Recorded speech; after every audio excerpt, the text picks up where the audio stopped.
Florida, after World War II, was booming. In South Florida, longtime Floridian and businessman Charles B. Coster watched this growth and saw the congestion and overburdened roads that came with it.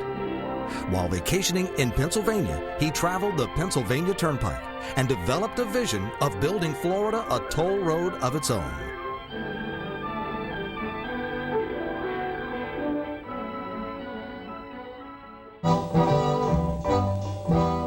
The 1950s brought with it a series of changes, both earth-shattering and sublime.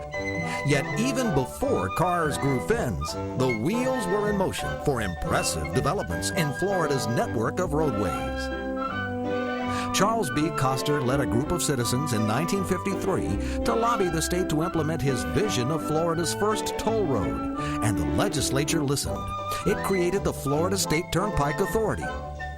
Much of the credit for the successful building of the Turnpike goes to another South Floridian named Thomas B. Manuel, chairman of the Florida State Turnpike Authority from 1955 to 1961. He would later be known as the father of the Turnpike.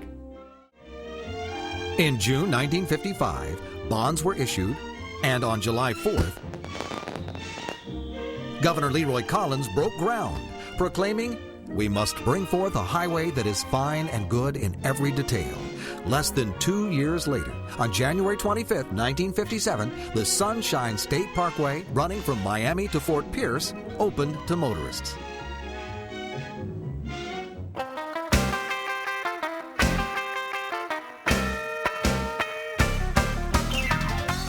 By the time the Sunshine State Parkway opened, Elvis Presley's latest chart toppers could be heard on new transistor radios, and Ike had just been sworn in for a second term.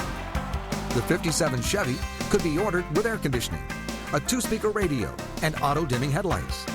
Yet, with all the new conveniences of modern life available to Floridians, most had never driven on a turnpike.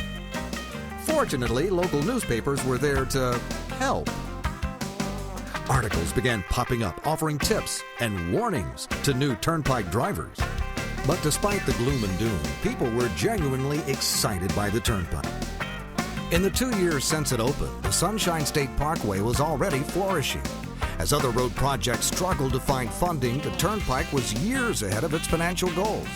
For Governor Leroy Collins, the expanding Interstates 95 and 75 eliminated the need for a turnpike north of Orlando.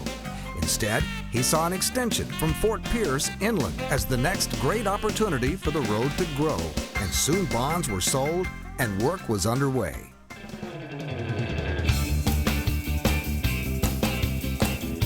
In 1964, Martin Luther King Jr. won a Nobel Peace Prize. The Beatles played the Ed Sullivan Show, and the first Ford Mustang rolled off the assembly line.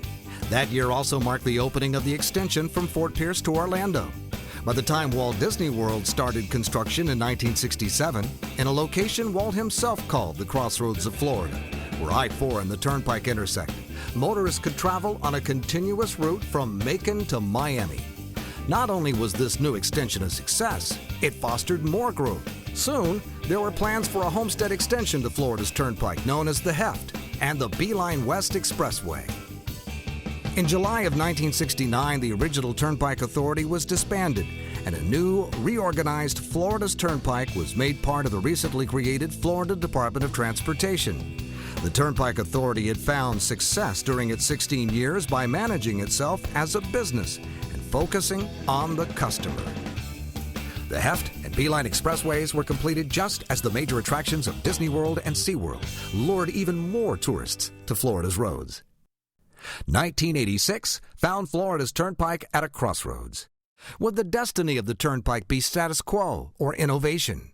A study by the FDOT called The Future of Florida's Turnpike had the answer. The legislature created a more flexible and autonomous Office of the Turnpike, and the new agency would begin an aggressive program that re-embraced its role as a transportation leader. Freshly appointed FDOT Secretary Ben Watts and new Turnpike Director Jim Ely directed the sale of $220 million of bonds to upgrade the system, improve interchanges, widen roads, and renovate service plazas. Toll plazas on the main line were completely rehabilitated, replacing in some cases the original 1957 equipment. The gears were in motion now for an era of turnpike expansion and innovation that continues today.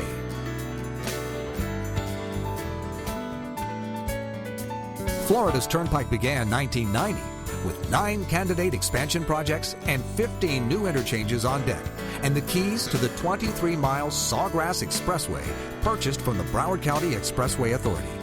By July 1991, the first 4 of those interchanges were complete, with construction on the remaining 11 underway.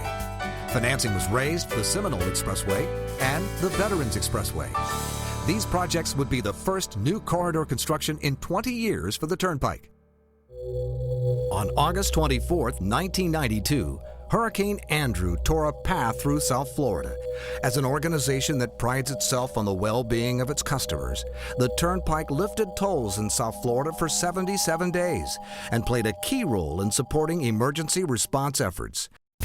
By 1996, revenues were double what they'd been in 1990.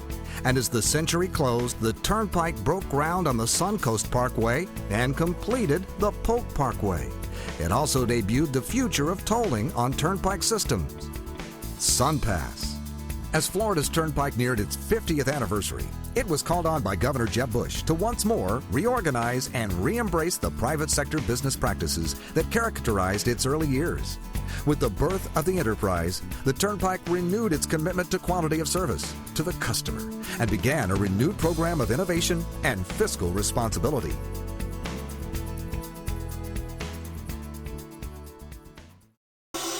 Today, Florida's Turnpike Main Line, its extensions, and other toll roads take motorists from the top of the Florida Keys up to I-75 north of Orlando. But with 18 million residents and 66 million visitors annually, the necessity of expanding the transportation system to keep goods and people moving is more prominent than ever in Florida. The next 50 years of Florida's Turnpike will be marked by major investments in technology and a broader adoption of user-financed transportation throughout the state. In 20 years, paying tolls with cash on turnpike roads will be a thing of the past. New transportation concepts like managed express lanes and the medians of congested urban interstates will turn frustrated commuters into satisfied turnpike customers. And the Turnpike Enterprise will seek out other transportation agencies to help provide seamless transportation solutions for the future of Florida. Today, what started as a road from Fort Pierce to Miami has grown into a system that runs through 16 counties and serves over 2 million customers a day. The success of Florida and Florida's Turnpike is inextricably linked, and both are very bright indeed.